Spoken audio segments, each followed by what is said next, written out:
Alimlərin ev məsələsi, bilirsiniz, prioritet məsələ kimi qalır. Xüsusilə gənc alimlərin ev məsələsi və işsizlikdən şikayətlənənlər var. Ümumiyyətlə, İsa müəllim, alimlərin ev məsələsi ilə bağlı akademiya hansısa bir işi varmı, təklifi varmı? Bu məsələ ilə bağlı istəyərəm bir məlumat verəsiniz.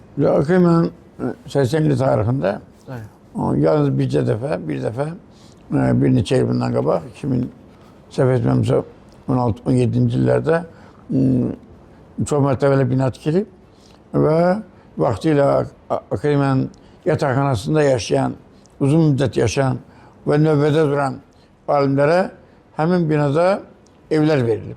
Bu 80 ildə ilk dəfə olub. Deyim ki, dünyanın başqa ölkələrində də akademiya ev tikməklə və yaxud da ev mənzillə təmin etmə işlərinə nadir hallarda məşğul olur.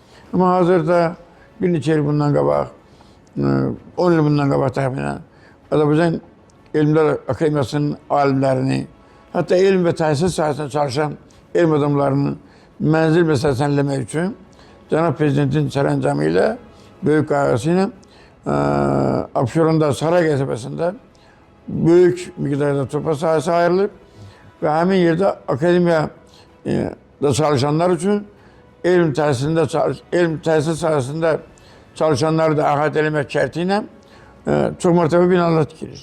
Orada artıq demək birinci və ikinci binalarda tikinti işlər başa çatıb.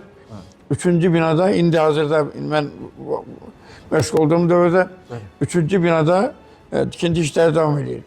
Bu binalarda alimlərin mənzillə təmin olması ipoteka qaydalarına uyğun olaraq həyata keçirir.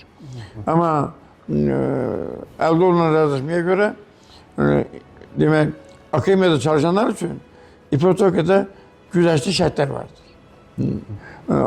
İlk növbədə bu akademiya alimlərinə verilir.